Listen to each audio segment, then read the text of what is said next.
Sveiki visi. Sveiki visi. Klėja, kur mes šiandien buvom? Pas močiutę. Pas močiutę buvom.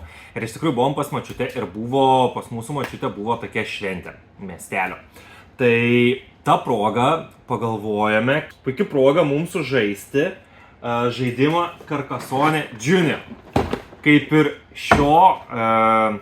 šiandien mes lakstėme po gatves ir pramogavome, taip ir šio žaidimo esmė yra surinkti savo vaikus, kurie laksto Carcassonės miestelio šventėje po gatves ir bandysime būti pirmieji, kurie surinks išdėliosim visus savo vaikus, arba būsim tie, kurie išdėlios daugiausiai savo vaikų, savo spalvos veikėjų. Taip, ne? Taip.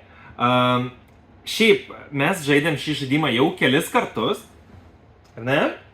Kiek kartų tu laimėjai? Vieną. Vieną kartą laimėjau ir aš. Šiandien bus trečiasis mūsų žaidimas ir pažiūrėsim, kuris iš mūsų laimės. Taip. Taigi dabar Klėja paruoš mums žaidimą, na ir tada pažiūrėsime, kaip jį žaisti ir be žaisdami išmoksime taisyklės. Tai iki kitos.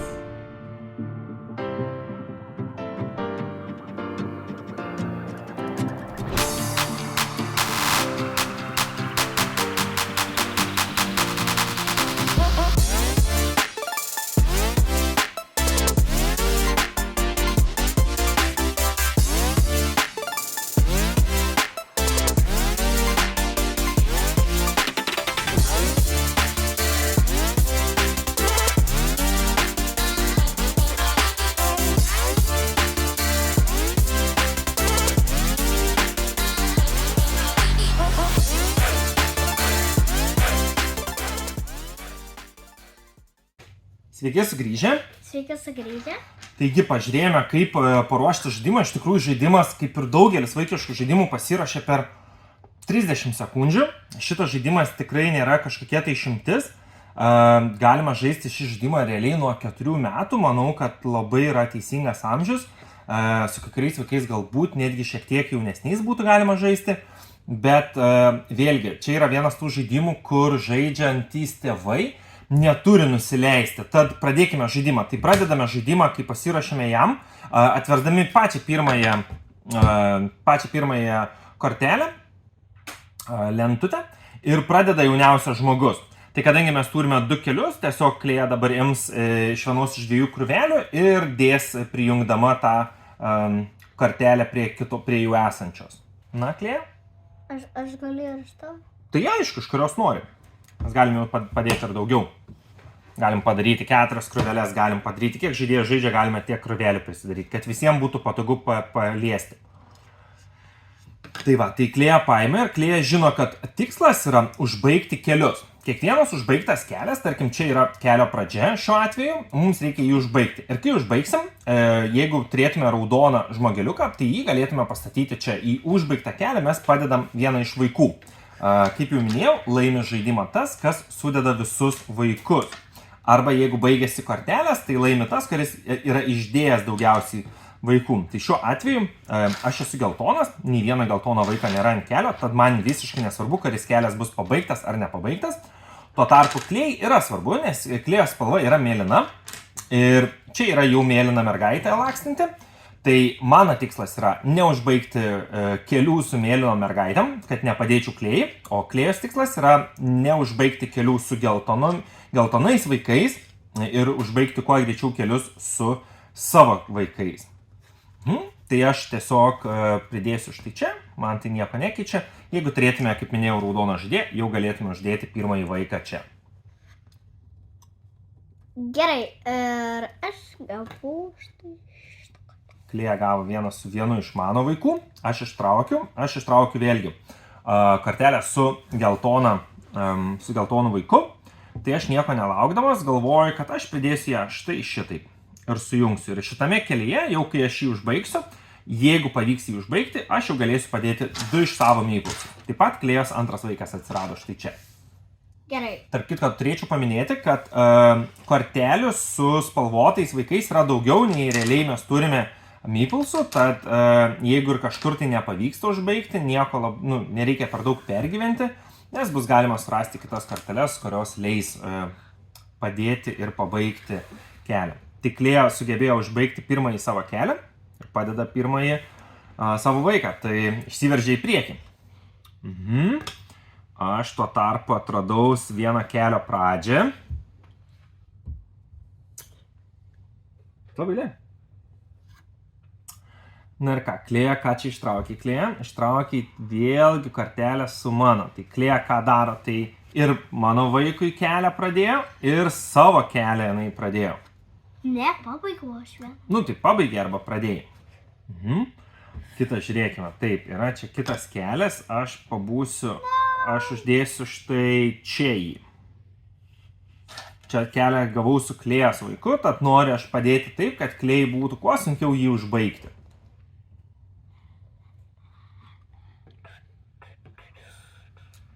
Tai va, Klėja užbaigė ką tik kelią, bet užbaigė kelią su mano vaiku, tad nepriklausomai jog Klėja pabaigė, aš vis tiek gaunu pasidėti savo... Ukrainos.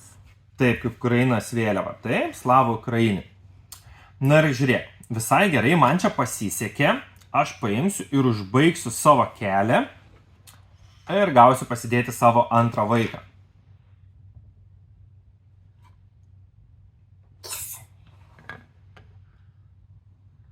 Na, Klėja irgi labai šauniai ką tik pabaigė savo vieną iš kelių ir gauna pasidėti žmogeliuką. Ir taip pat labai šauniai padėjo, nes kitas kelias su jo žmogeliuku jau turi pradžią, tai jai beliko tiesiog paimti ir užbaigti kelią. Vienaip ar kitaip. Klausykit, žiūrėkit, kaip man pasisekė. Aš užbaigsiu šį kelią ir aišku, Klėjai padėjau užbaigti, tad ji irgi pasidės vieną iš savo žmogeliukų, bet aš padėsiu taip 1 ir 2 ir 3 ir man beliko padėti 3 žmogeliukus ir aš laimėsiu. Klėja, kiek tau liko padėti? 4. 4, taip? Gerai. O, žiūrėk, kaip tau pasisekė. Klėja išsitraukė kortelę, kur dabar jau prijungia prie kelio, kuriame bus jau netgi 2 jos vaikai. Aha, norėtum, kad aš čia padėčiau. Aš paimsiu ir padėsiu štai čia. Šitas kelias neturi mano vaikų, tačiau turi tavo. Na, tavo eilė. Tavo žmogeliukas spalvos, taip?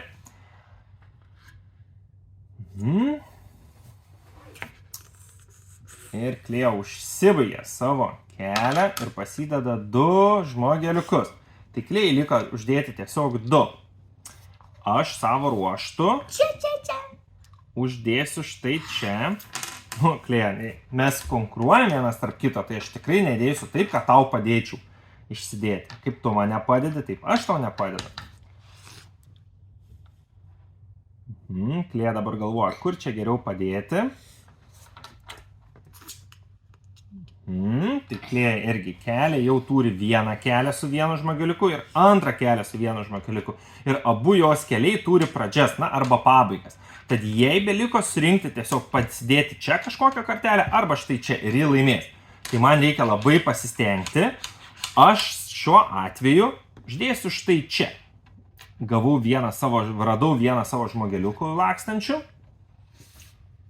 Na ir dabar ką Klėja darys? Dabar Klėjos pasirinkimas yra padėti štai čia arba čia. Klėja pasirinko padėti čia, tad aš gaunu vieną padėti savo žmogeliuką ir Klėja. Ir man liko 2, o Klėjai 1. Klausyk. Ištraukiu dar vieną su Klėjos žmogeliuku, bet niekaip nerandu, kur mano žmogeliukai laksto. Tikriausiai nuklydo į sekantį miestelį. Tada aš padėsiu taip, kad Klėjai būtų kuo sunkiau užbaigti.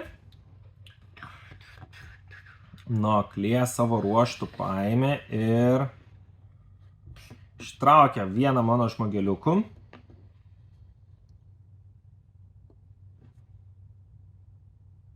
Ir prideda ją taip, kad būtų man kuo sunkiau užbaigti tą kelią. Na, bet aš nepasimėsiu ir aš uždėsiu štai šitaip.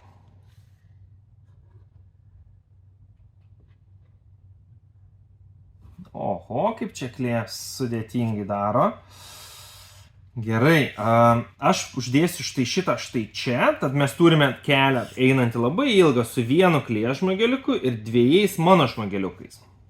Gerai.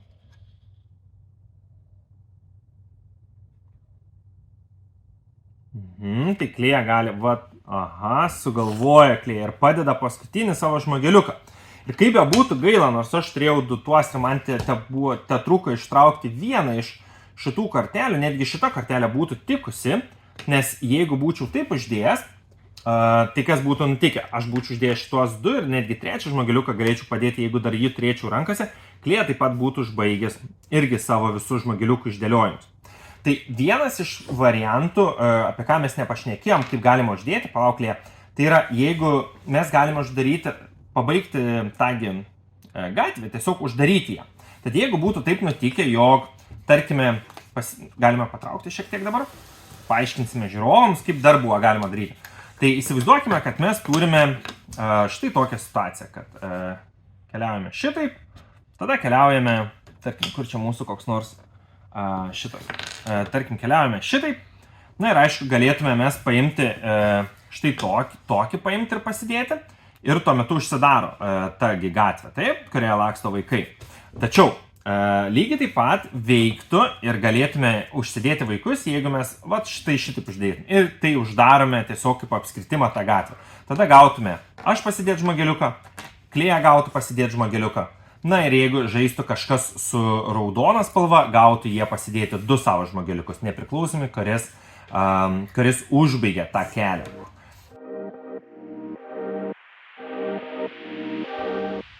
Sveiki sugrįžę. Sveiki sugrįžę. Tai klėja, sveikinu tave laimėjus.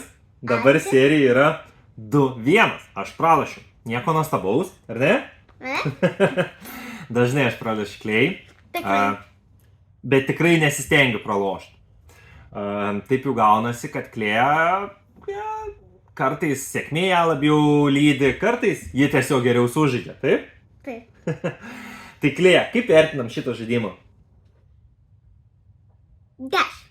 10. Ir vėl 10.